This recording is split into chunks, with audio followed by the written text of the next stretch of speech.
리만 함수는 공간에 존재하는 모든 소스들을 끝없이 곱해나가는 무한 소스 곱셈식으로 나타낼 수 있습니다.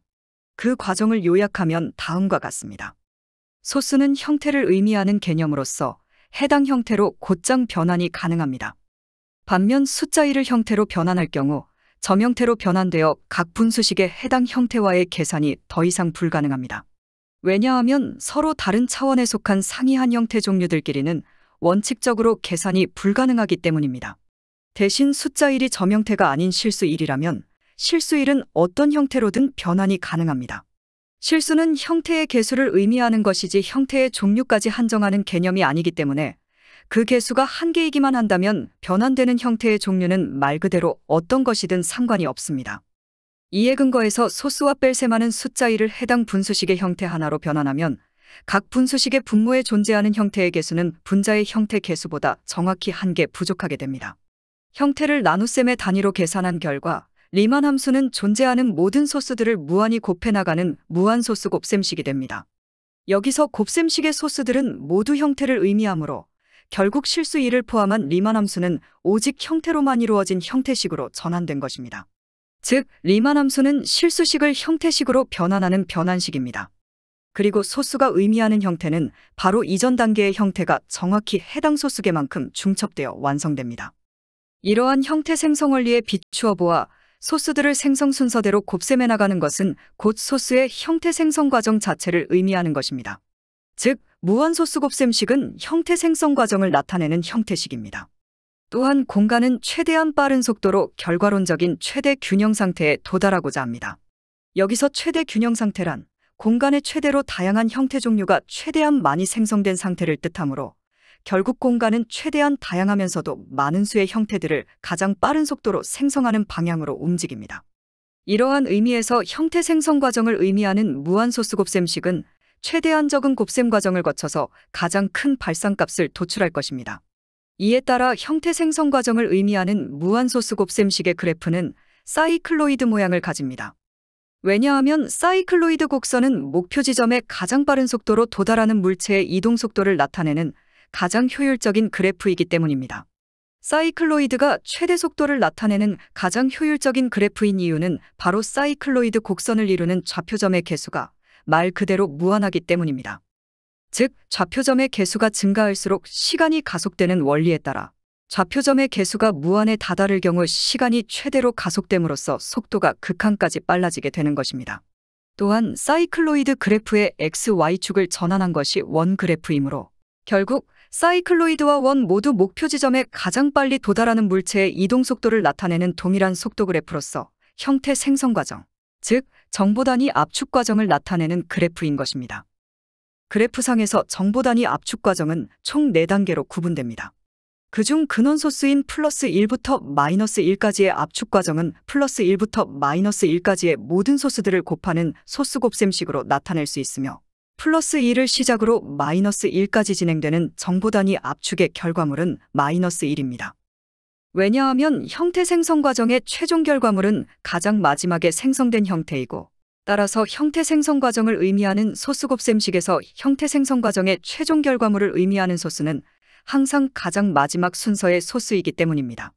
이에 근거하여 플러스 1부터 마이너스 1까지의 소수 곱셈식에서 정보 단위 압축의 결과물은 식에서 가장 마지막 순서의 소수인 마이너스 1입니다.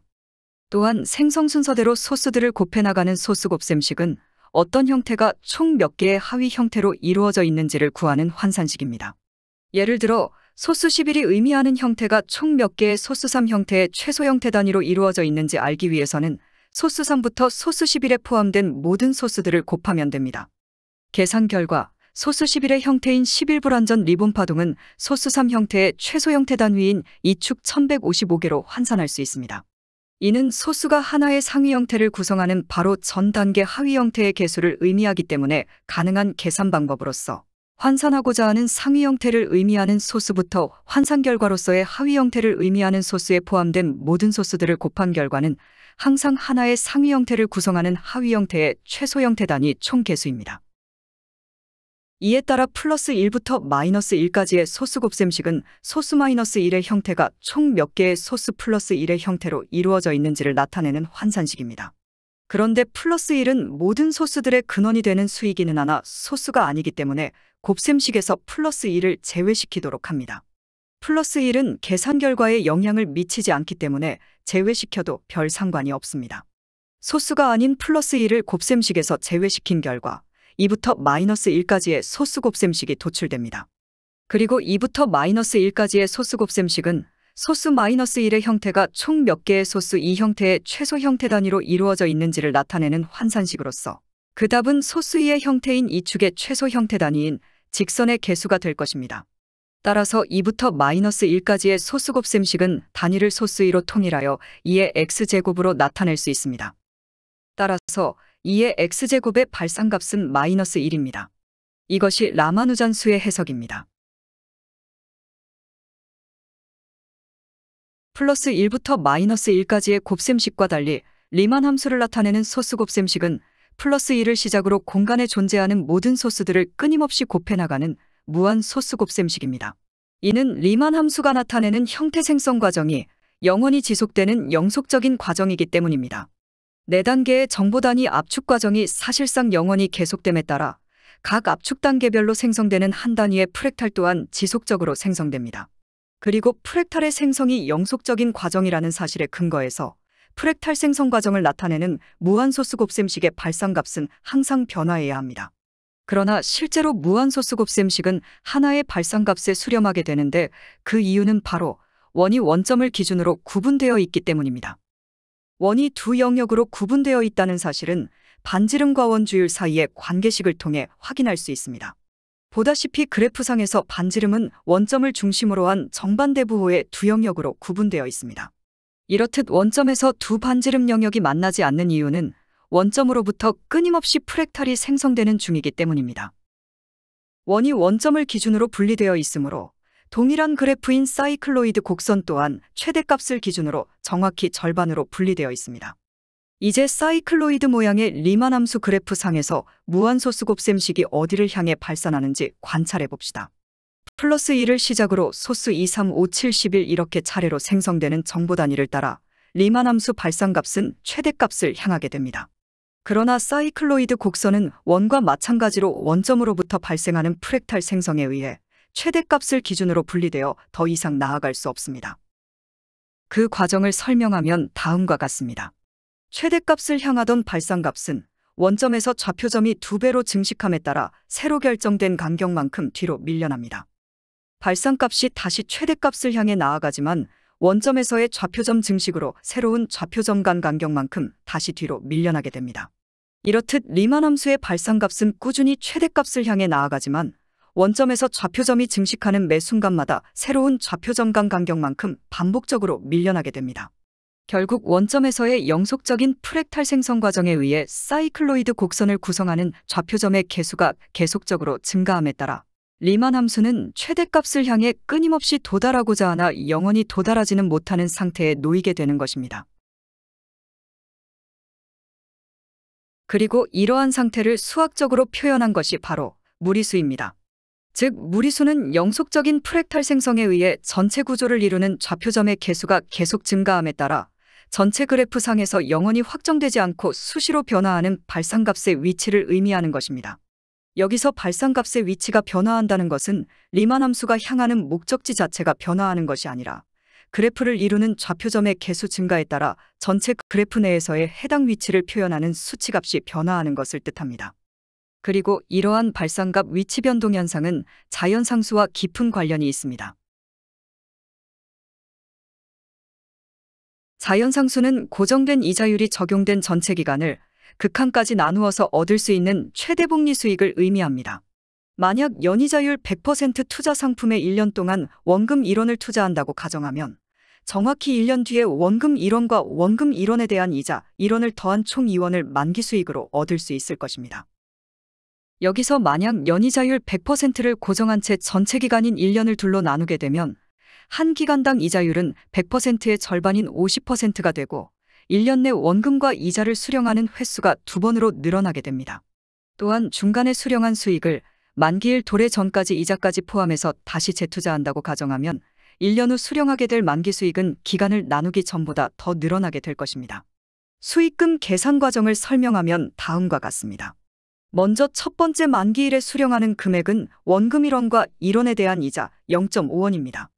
그리고 첫 번째 기간의 수익금인 원금 1원과 이자 0.5원을 두 번째 기간에 모두 재투자합니다.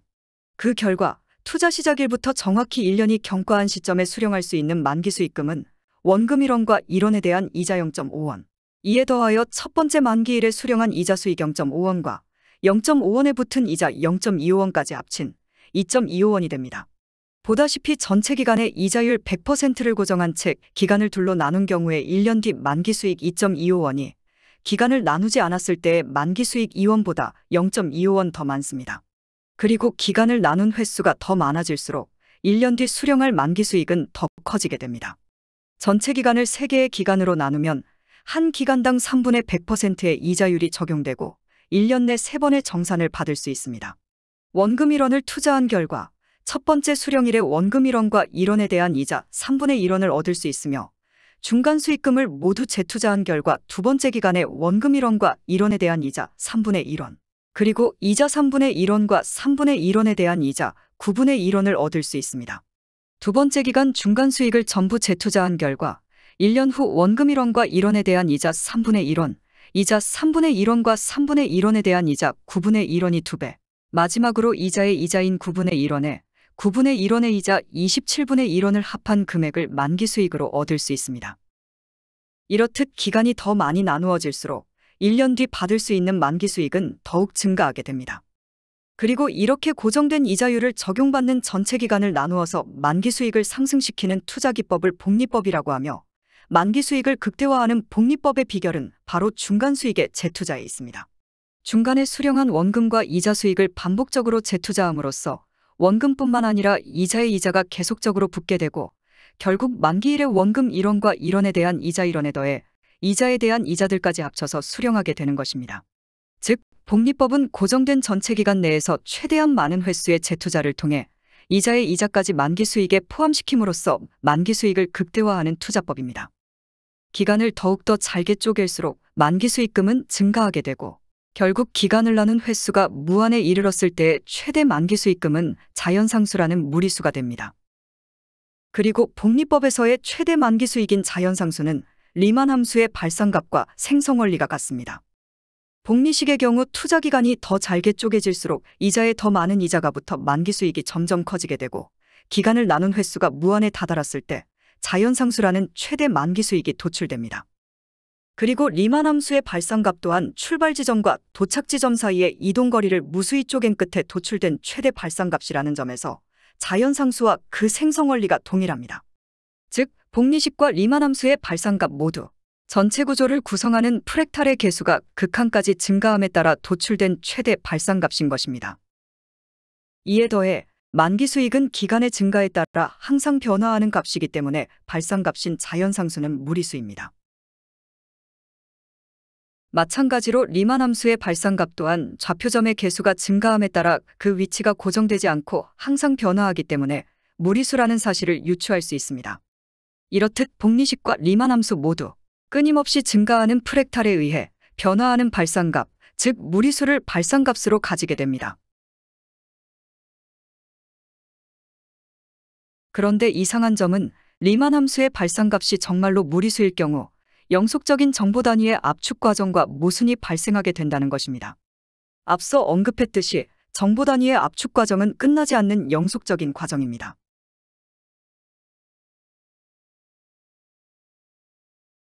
그런데 그래프가 원점을 중심으로 분리됨으로 인해서 리만 함수의 발산값이 최대값에 도달하지 못한 채 계속 변화할 경우 결국 정보 단위 압축 과정은 영속적인 순환이 불가능하게 됩니다. 그렇지만 공간의 최종적인 균형 상태를 위해서 형태 생성 과정은 반드시 멈추지 않고 계속되어야 합니다. 따라서 정보 단위 압축 과정은 여전히 영속적인 과정입니다. 이때 변화하는 발산값과 영속적인 정보 단위 압축 과정이 동시에 성립하기 위해 필요한 것이 바로 물질 반물질 개념입니다. 정보 단위 압축 과정은 플러스 1 XF, 마이너스 1 마이너스 XF의 근원소수 혹은 허수들이 순서대로 생성되는 총 4단계의 압축 과정이 끊임없이 반복되는 과정입니다. 여기서 동일한 절대값의 반대보호를 가진 소스 혹은 허수 사이의 관계를 복합역정관계라고 하며, 복합역정관계인 두 소스 혹은 허수는 서로의 물질 반물질 상태입니다. 그리고 공간의 균형 원리에 따라서 서로 물질 반물질 관계인 소스 혹은 허수는 반드시 동시에 생성되어야 합니다. 그렇지 않고 만약 양의 부호 혹은 음의 부호를 가진 소스 혹은 허수만이 홀로 생성될 경우 공간의 균형은 깨지게 됩니다. 예를 들어 물질 세계에서의 중첩결과 소스 7이 생성된다면 이와 동시에 반물질 세계에서의 중첩결과로서 소스 마이너스 7이 함께 생성되어야 합니다. 만약 소스 7 혹은 소스 마이너스 7 중 하나의 소스만이 공간에 생성된다면 공간은 이를 불균형한 상태로 간주할 것입니다. 이렇게 물질 반물질 관계인 소스 혹은 허수가 동시에 존재해야 하기 때문에 결국 소스와 허수를 생성하는 물질과 반물질 세계에서의 압축 과정 또한 반드시 동시에 진행되어야 합니다. 물질 상태인 소스 플러스 1에서부터 허수 XF까지의 소스들이 차례로 생성되는 동안 반물질 상태인 소스 마이너스 1에서부터 허수 마이너스 XF까지의 소스들이 동시에 생성됩니다. 마찬가지로 물질 상태인 허수 마이너스 XF에서부터 소스 플러스 1까지의 소스들이 차례대로 생성되는 동안 반물질 상태인 허수 플러스 XF에서부터 소스 마이너스 1까지의 소스들이 동시에 생성됩니다. 이렇게 물질 세계와 반물질 세계에서의 압축 과정이 짝을 이루어 진행되어야만이 서로 물질 반물질 관계인 두 소스 혹은 허수가 공간에 함께 생성되어서 공간의 균형이 유지될 수 있습니다. 그렇다면 정보 단위 압축 과정을 나타내는 리만 함수는 과연 물질 세계의 압축 과정을 나타내는 것일까요? 반물질 세계의 압축 과정을 나타내는 것일까요? 여기서 등장하는 개념이 바로 상대적 개념입니다. 상대적이라는 말은 서로의 입장에서 상대방을 바라보는 것을 의미합니다. 상대적이라는 개념은 어떤 대상과 그 대상이 거울에 비친 모습과의 관계를 통해 쉽게 설명할 수 있습니다. 거울에는 항상 본래의 모습과 180도 역전된 상이 비춰지기 때문에 만약 거울을 바라보는 내가 오른손을 든다면 거울 속 나는 왼손을 들게 될 것입니다. 하지만 상대적이라는 말은 한쪽의 입장만을 고려한 개념이 아니므로 관찰 대상인 상대편의 관점까지 함께 고려해야 합니다. 거울 속 나의 입장에서 거울 속에 나는 오른손을, 거울 너머에 나는 왼손을 들고 있는 것처럼 보일 것입니다. 이렇듯 상대적 개념을 고려하면 한쪽의 입장에서 도출된 관찰 결과에 더해 상대편의 입장에서 도출된 관찰 결과까지 관찰 결과에 적용해야 합니다. 상대적 개념을 정보 단위 압축 과정에 적용하면 두 세계에서 바라본 상대편 세계에 대한 관찰 결과가 동시에 고려되어야 합니다. 물질 세계의 입장에서 물질 세계의 정보 단위는 압축되는 것으로 보이는 반면 반물질 세계의 정보 단위는 압축 해제되는 것으로 보입니다. 하지만 반물질 세계의 입장에서는 반물질 세계의 정보 단위가 압축되는 동안 물질 세계의 정보 단위는 압축이 해제되는 것으로 보일 것입니다. 결과적으로 양 세계에서의 반대편 세계에 대한 관찰 결과는 항상 정반대입니다. 그리고 정보 단위 압축 과정은 사이클로이드 곡선을 그리며 수평하게 굴러가는 동심원으로 나타낼 수 있습니다. 그런데 압축 과정이 진행되는 양 세계에서는 서로의 압축 방향을 정반대로 인식하고 있으므로 두 세계에서 동시에 진행되는 정보 단위 압축 과정을 서로의 반대 방향으로 굴러가는 두 개의 원으로 나타낼 수 있습니다. 오른쪽 원이 왼쪽으로 구르는 것을 물질 세계에서의 압축 과정으로, 왼쪽 원이 오른쪽으로 구르는 것을 반물질 세계에서의 압축 과정으로 상정한 뒤 동시에 원을 굴려서 동시에 진행되는 물질과 반물질 압축 과정을 나타내 보도록 하겠습니다. 두 원이 서로를 향해 굴러가는 동안 반대편 세계에 대한 관찰 결과는 당연하게도 상대적입니다. 물질과 반물질 압축 과정을 나타내는 두 개의 원은 이윽고 서로 맞닥뜨리게 됩니다. 이때 원은 서로 충돌하는 것일까요? 하지만 물질 세계와 반물질 세계에서의 압축 과정은 독자적으로 진행되므로 서로 만나지 않습니다. 따라서 물질과 반물질 세계에서의 압축 과정을 나타내는 두 원 또한 절대로 접할 수 없습니다. 그렇다면 두 원은 과연 어떤 식으로 접하지 않게 되는 것일까요? 두 원이 직접 접하지 않는다는 사실을 고려했을 때 두 원의 움직임을 위해서 관찰한 결과는 다음과 같을 것입니다. 즉, 두 원은 이동 방향이 정반대일 뿐 완전히 구분된 이동 경로를 따라 이동합니다. 따라서 두 원은 충돌하지 않고 서로를 지나치게 되고 원래의 이동 방향을 향해 그대로 굴러가게 됩니다. 그리고 정보 단위 압축 과정은 끝없이 순환하는 과정이기 때문에 압축 과정을 나타내는 두원의 움직임 또한 순환하는 이동 경로를 가질 것입니다. 이것이 물질 반물질 세계에서 동시 진행되는 영속적인 정보 단위 압축 과정을 나타낸 최종 모습입니다. 결국 물질과 반물질 세계에서 동시 진행하는 압축 과정은 구분된 공간에서 진행되는 과정으로서 서로의 압축 과정에 직접적인 영향을 미치지 않습니다.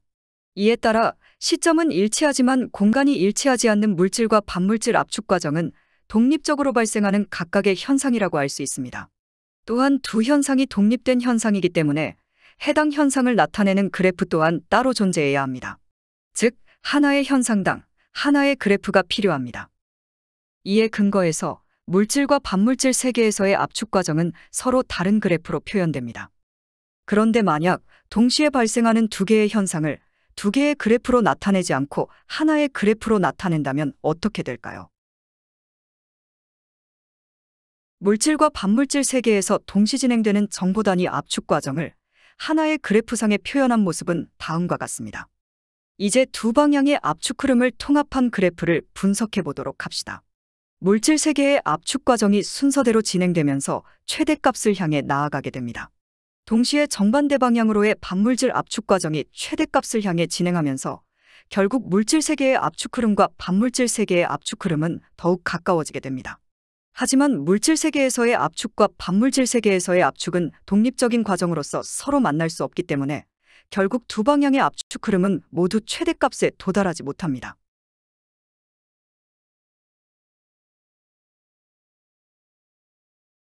이것이 바로 리만 함수 발산값이 영원히 최대값에 도달하지 못하는 이유입니다. 즉, 리만 함수는 무한소수 곱셈식으로서 영속적인 정보 단위 압축 과정을 나타내고 정보 단위 압축 과정은 정반대 방향으로 진행하는 두 개의 흐름입니다. 이때 물질과 반물질 압축 흐름은 독립된 현상이기는 하나 동시에 진행되는 현상으로서 통합할 수 있습니다. 두 현상을 하나의 그래프로 통합한 결과 정반대 방향의 두 압축 흐름은 동시에 최대값을 향하게 되지만 원점에서부터 끊임없이 생성되는 프랙탈에 의해 발산값의 위치가 반복적으로 변화하게 되어 최대값에 영원히 도달하지 못합니다. 따라서 물질과 반물질에서의 압축 흐름은 최정점을 기점으로 영원히 만나지 못합니다. 결론적으로 리만 함수가 변화하는 발산값인 무리수를 발산값으로 가지는 이유는 반대 방향으로 동시 진행하는 물질과 반물질 세계에서의 정보 단위 압축 과정이 하나로 통합되어 최대값에서 영원히 만나지 못하기 때문입니다. 이제 리만 함수 그래프를 통해 리만 함수의 발산값을 알아보도록 하겠습니다. 그 전에 리만 함수 그래프에서 한 가지 유의할 점은 리만 함수 그래프의 x축에 대한 것입니다. 리만 함수 그래프의 x축 간격은 일정해야 하지만 사실 x축은 정보 단위를 단위로 하기 때문에 간격이 일정할 수 없습니다. 공간에 존재하는 모든 정보 단위는 정확히 상위 소수계만큼의 하위 형태가 중첩되어 생성됩니다. 이에 따라 각 정보 단위를 구성하는 하위 형태의 종류는 상이하며 다른 종류의 하위 형태로 이루어진 정보 단위끼리는 서로 계산이 불가능하기 때문에 정보 단위 간 뺄셈을 통해 정보 단위 사이의 간격을 계산할 수 없습니다. 하지만 상위 형태를 하위 형태로 환산하는 환산식으로서의 소수 곱셈식을 통해 임의의 정보 단위를 또 다른 정보 단위로 환산함으로써 정보 단위 사이의 간격을 구할 수 있습니다. 상위 소수계만큼의 하위 형태가 중첩되어 하나의 상위 형태를 생성하는 정보 단위 생성 원리에 근거해서 환산의 대상이 되는 상위 형태를 의미하는 소수부터 환산의 결과가 되는 하위 형태를 의미하는 소수에 포함된 모든 소수들을 곱셈한 결과는 항상 하나의 상위 형태를 구성하는 하위 형태의 최소 형태 단위의 총개수입니다. 이제 소수 곱셈식을 통해 x축의 모든 정보 단위들을 단 하나의 형태 종류로 환산해 봅시다. 공간에 존재하는 모든 정보 단위들을 소수 곱셈식을 통해 직선 형태로 환산한 뒤 뺄셈을 통해 정보 단위 사이의 간격을 구해 봅시다. 예를 들어 직선 6개로 구성된 소수 3의 형태는 직선 2개로 구성된 소수 2의 형태와 직선 4개만큼의 격차가 존재합니다. 이렇게 직선 형태로 통일된 소수들 사이의 간격을 계산한 뒤 그 결과를 그래프로 나타낸 것입니다. 또한 직선 형태로 단위 통일된 소수들을 복소수 간격식에 대입한 후 그 결과를 그래프로 나타낸 것입니다. 소수간 간격과 복소수 간격과의 그래프는 정확히 일치하고 있으며 증가율이 급격히 증가하는 규칙적인 양상을 보입니다. 이는 소수를 의미하는 형태가 에너지 단위이기 때문입니다. 즉, 복소수 간 간격은 소수 간 간격을 의미하고 소수 간 간격은 에너지 격차를 의미합니다. 결론적으로 리만 함수 그래프의 x축을 이루는 정보 단위는 소수 곱셈식을 통해 형태 단위가 통일될 수 있습니다. 같은 형태끼리는 같은 간격을 가지기 때문에 x축의 간격은 일정합니다. 결국 최대값에 도달하고자 하지만 영원히 도달할 수 없는 리만 함수의 발산값은 최대값에 도달하기 이전의 상태를 나타냄과 동시에 좌표점 개수의 증식에 따른 위치상 변화를 의미하는 무리수일 것입니다. 그리고 이러한 조건을 모두 만족하는 리만 함수의 발산값은 2분의 1을 정수값으로 가지는 무리수입니다. 정수값 2분의 1은 그래프상 y축의 절반 이상으로 발산했지만 최대값에는 도달하지 못한 현 상태를 의미하고, 무리수는 원점에서의 좌표점 증식 현상으로 발산값이 최대값에 도달하지 못한 채 영원히 변화할 것임을 의미합니다. 그런데 이상한 점은 리만 함수를 실수식에서 형태식으로 전환했음에도 불구하고 형태가 아닌 실수의 발산값이 도출되었다는 사실입니다. 이는 소수 곱셈식이 상위 형태를 하위 형태로 환산하는 환산식이라는 사실에 기인합니다. 앞서 설명한 대로 소수 곱셈식은 상위 형태를 하위 형태로 환산하는 환산식입니다. 이에 근거하여 소수 11부터 소수 3까지의 소수들을 생성 순서대로 곱셈한 결과 소수 11의 형태인 11불완전 리본 파동은 3축의 최소 형태 단위인 2축 1155개로 환산됩니다. 즉, 환산의 대상인 상위 형태를 의미하는 소수부터 환산 결과로서의 하위 형태를 의미하는 소수에 포함된 모든 소수들을 생성 순서대로 곱셈한 결과는 항상 하나의 상위 형태를 구성하는 하위 형태의 최소 형태 단위의 총 개수입니다. 그런데 형태의 개수는 실수를 의미하므로 결국 상위 형태를 하위 형태로 환산하는 환산식으로서의 리만 함수는 하나의 형태를 또 다른 형태의 개수, 즉 실수로 변환하는 변환식이기도 한 것입니다. 즉, 위의 식에서 11정보 단위는 1155개의 2축이라는 또 다른 형태로 환산됨과 동시에 2축 1155개라는 실수로 변환된 것입니다. 따라서 형태식인 리만 함수의 발산값으로 실수가 도출된 것에는 전혀 문제가 없습니다. 리만 함수의 실수 발산값인 2분의 1을 정수값으로 가지는 무리수는 그래프의 절반 이상으로 발산했지만 원점으로부터 끊임없이 생성되는 좌표점 증식으로 최대값에 도달하지 못하고 계속 변화하는 발산값의 위치를 의미합니다. 이것이 리만 가설의 결론입니다.